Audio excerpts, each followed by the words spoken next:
Seterusnya kita ke Sarawak. Antara tumpuan dari bumi kenyalang sambutan Maulidur Rasul di negeri itu. Perinciannya bersama Buma Win di sana. Buma, silakan.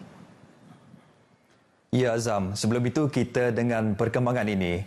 Sambutan perayaan Hari Lahir ke-86 yang di-Pertua Negeri Sarawak Tun Pehin Sri Abdul Taib Mahmud dimeriahkan dengan majlis jamuan teh yang berlangsung di Miri pagi tadi. Ketibaan Tun Pehin Sri Taib dan isteri Tok Puan Datuk Patinggi Ragat Kuridi Taib disambut oleh Premier Sarawak Datuk Patinggi Tan Sri Abang Johari Tun Openg. Majlis diserikan dengan acara memotong pulut kuning oleh Tun Pehin Sri Taib dengan diiringi nyanyian lagu kesyukuran. Pada majlis sama turut diadakan penyampaian sumbangan dan bantuan wang tunai serta keperluan asas kepada 100 orang penerima daripada Jabatan Kebajikan Masyarakat Sarawak JKMS. Penerima terdiri daripada klien JKMS di bawah skim bantuan warga emas dan skim orang kurang upaya. Sementara itu, seramai 50 orang penerima menerima bantuan tunai dan keperluan asas daripada Yayasan Ragat. Pelaksanaan pemotongan cukai khas dalam bajet 2023 bagi sektor pelancongan yang membeli hasil kraf tangan tempatan dilihat akan memanfaatkan lebih 8,600 usahawan kraf tempatan. Pengerusi Lembaga Pengarah Kraf Tangan Malaysia, Datuk Rubiah Wang berkata, usaha ini sekaligus membuktikan komitmen kerajaan dalam memartabatkan dan mempromosi produk kraf tangan Malaysia ke mata dunia.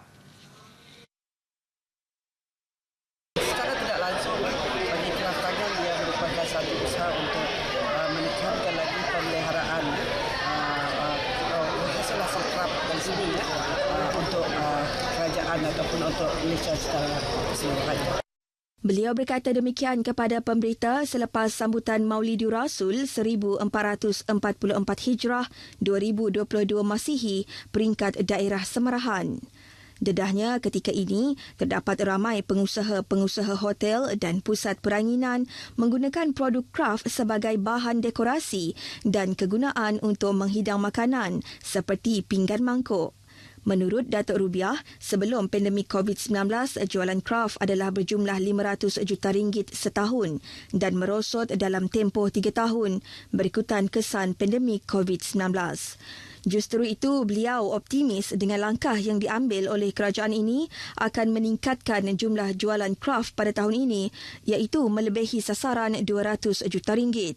Jelasnya setakat Julai tahun ini, jualan kraf telah menghampiri RM109 juta.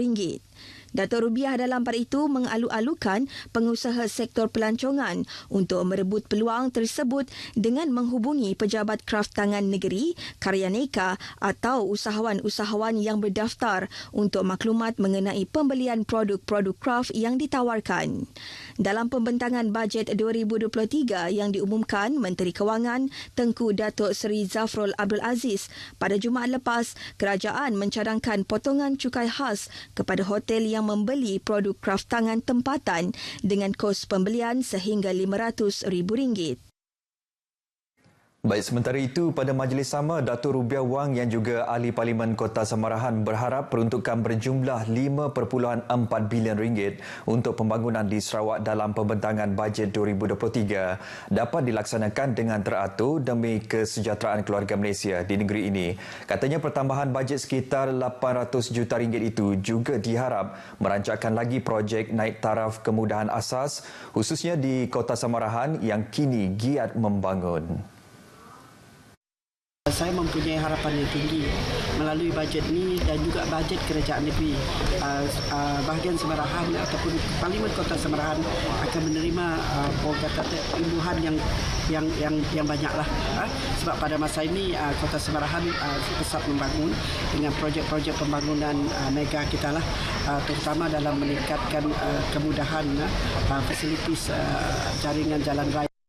Terdahulu berucap pada sambutan Maulidur Rasul, Datuk Rubiah Wang berkata sesuai dengan tema sambutan kali ini iaitu Keluarga Malaysia Pemangkin Kemakmuran. Beliau menggalakkan umat Islam untuk meneladani akhlak Rasulullah dengan mengelakkan pertelingkahan dan sentiasa hormat menghormati selain menyantuni antara satu sama lain tanpa mengira agama dan bangsa demi kemakmuran negara.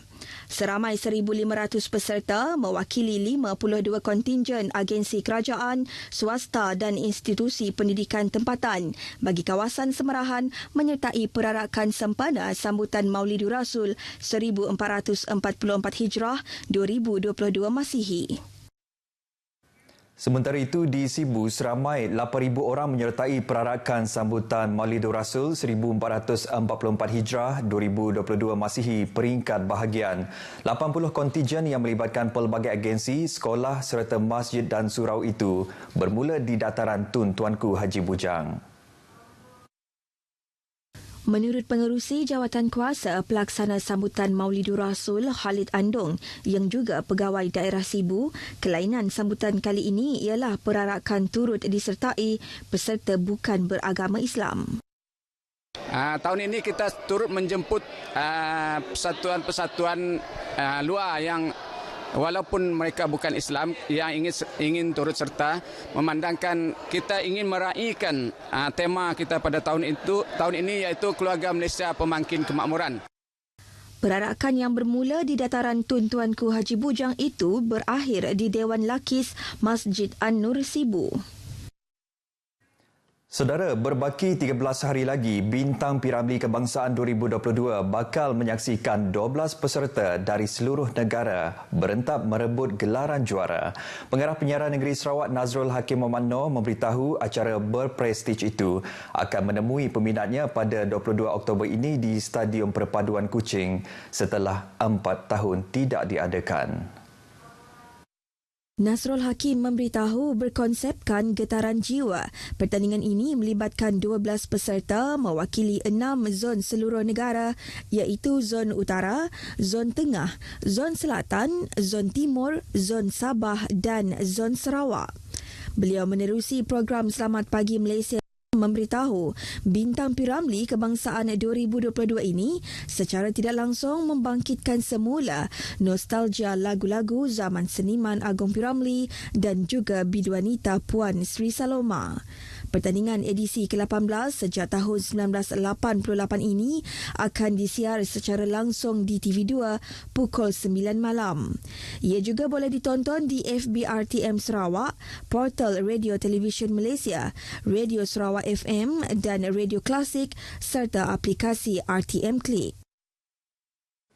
Penduduk di kawasan daerah Lubuk Antu akan mengalami gangguan air bermula pada Jumaat ini hingga 30 November depan. Jabatan Bekalan Air Luar Bandar JBAB memaklumkan gangguan bekalan air terancang itu akan menyebabkan tekanan air rendah yang akan disalurkan kepada pengguna di kawasan tersebut. Menerusi kenyataan, JBAB menyatakan gangguan ini adalah disebabkan kerja-kerja menaik taraf loji rawatan air Lubuk Antu di kawasan berkenaan. Selain itu, ia juga bagi sebahagian daripada skop kerja bagi projek bekalan air luar bandar kawasan Lubuk Antu Fasa 2. Justru itu, JBAB meminta penduduk di kawasan terjejas untuk menyimpan bekalan air yang secukupnya untuk keperluan sepanjang tempoh gangguan. Kumpulan alai danau dari Sekolah Kebangsaan SK Batu Danau Limbang meraih tempat ketiga pada Festival Gala Kesenian Kebangsaan 2022 yang diadakan di Sekolah Seni Malaysia Kuala Lumpur baru-baru ini. Persembahan tarian etnik suku kaum Bisaya itu turut memukau para juri dengan memenangi anugerah khas juri 2022. Kumpulan tarian yang disertai 4 penari lelaki dan 4 penari perempuan itu membawa pulang sijil dan piala pada majlis penutupan dan penyampaian hadiah yang berlangsung di Pusat Convention HGH Kuala Lumpur. Menurut Guru Besar SK Batu Danau Limbang, Awang Azman Awang Wahab yang juga guru pengiring kumpulan itu, pasukan cilik itu pernah memenangi tempat ketiga bagi persembahan tarian Melayu kategori lelaki dan anugerah khas juri bagi kategori perempuan pada pertandingan tarian solo Melayu kreatif peringkat kebangsaan secara dalam talian pada tahun 2021. Tambahnya lagi, mereka juga pernah beraksi pada Borneo Arts Festival 2019 di wilayah Persekutuan Labuan dengan membawa pulang pingat gangsa. Baik saudara, sekian berita dari Sarawak. Salam Maulidur Rasul. Kita kembali bersama Azam di Angkasa Puri. Azam, silakan. Ya baik, terima kasih Buma dengan perkembangan dari Sarawak.